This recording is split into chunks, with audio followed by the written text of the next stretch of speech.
Hello, ladies and gents. Hello, dear followers and dear members. Welcome back to our YouTube channel for learning English.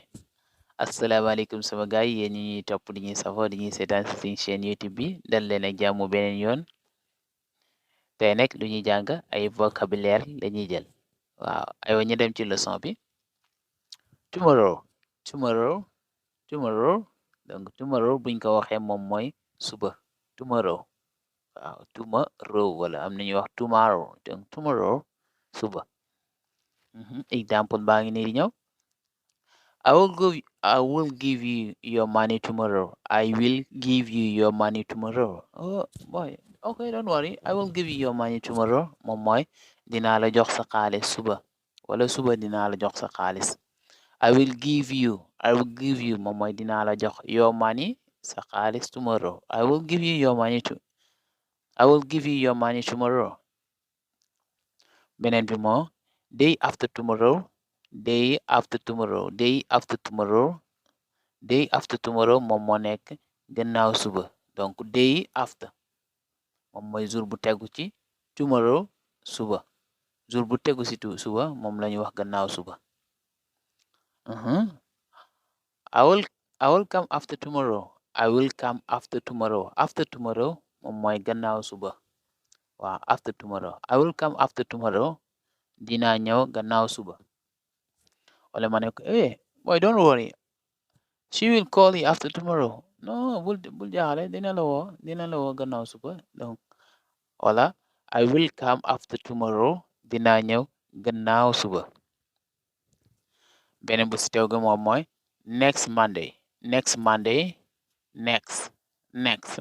moom mooy altine bii di ñëw.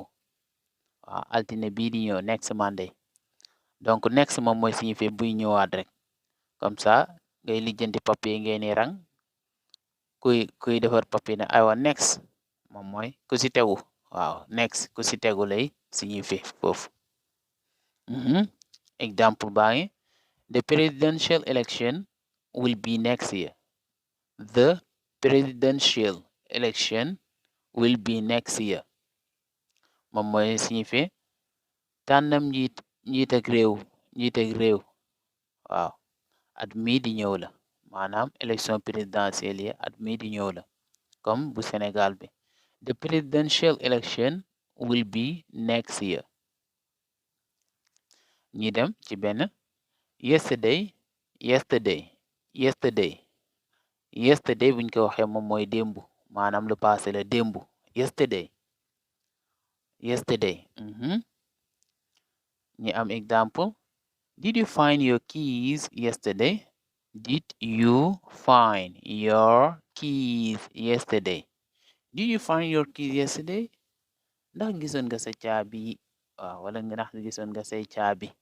Did you find your shoes yesterday? Ndax gisoon nga sa dàll yi. Did you find your phone? Ndax gisoon nga sa téléphone. Before yesterday wala nga ne ko before yesterday moom mooy barki démbu. Yesterday moom mooy démbu. Before yesterday moom mooy barki démbu. Before yesterday.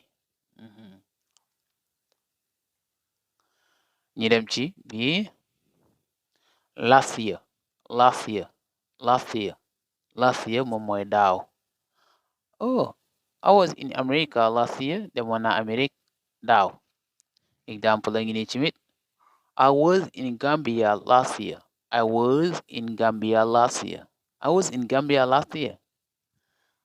Maa ngi woon Gambi daaw wala demoon naa Gambi donc I was in Gambia last year. Maa ngi woon Gambi daaw.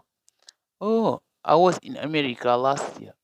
Wala nga ne ko I was in Senegal last year. After that wala nga ne ko after that moom mooy gannaaw loolu wala nga ne ko bu loolu weesoo after that I will come bu loolu weesoo dinaa ñëw. Welcome du welcome mais welcome mooy dalal ak jàmm donc welcome da ngay dégg wax naa ko ci kii bi commencement bi welcome to our YouTube channel. Living conditions living conditions moom mooy dundin. Waaw, living condition. How do you find the living condition in Senegal? Na nga gisee dundin bi ci Senegal. Government government am nañu wax government moom mooy nguur. Waaw, moom mooy dañuy wax ci français gouvernement. Government. Project moom mooy mëbét. Oh, my project is to find a new job. Often, sometimes, from time to time, often, sometimes, from time to time. Loolu mu ngi lu muy tekki yi yëpp mooy léeg-léeg wala nga ne ko yenn saay. I often go to bed early. Yenn saay damay teel a tëdd. From time to time tamit yooyu lay signifier. In the past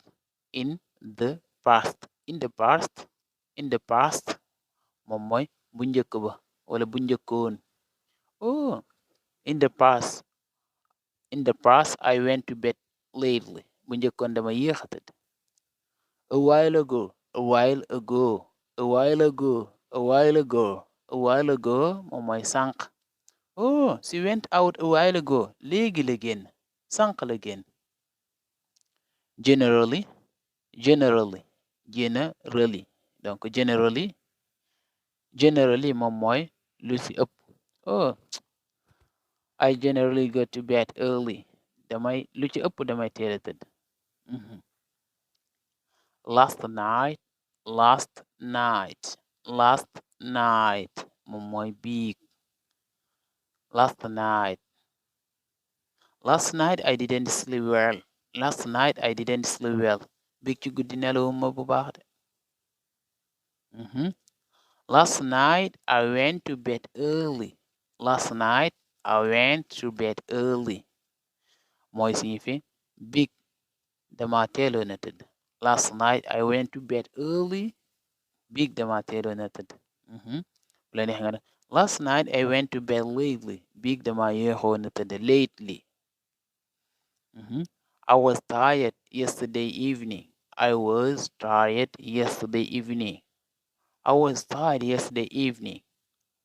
Moom mooy signifie dama sonnoon démb ci ngoon. I was tired dama sonnoon yesterday evening démb ci ngoon. Bu la neexee nga remplacer ko yesterday evening démb ci suba. Yesterday night démb ci guddi. I was tired yesterday evening. Okay guys, thank you for listening to me. Thank you also for watching the video. Again, don't forget to subscribe, to share the videos with your friends who want to learn English. Okay guys, see you in another class and take care of yourself. Have a nice night or have a nice day. Okay guys, see you.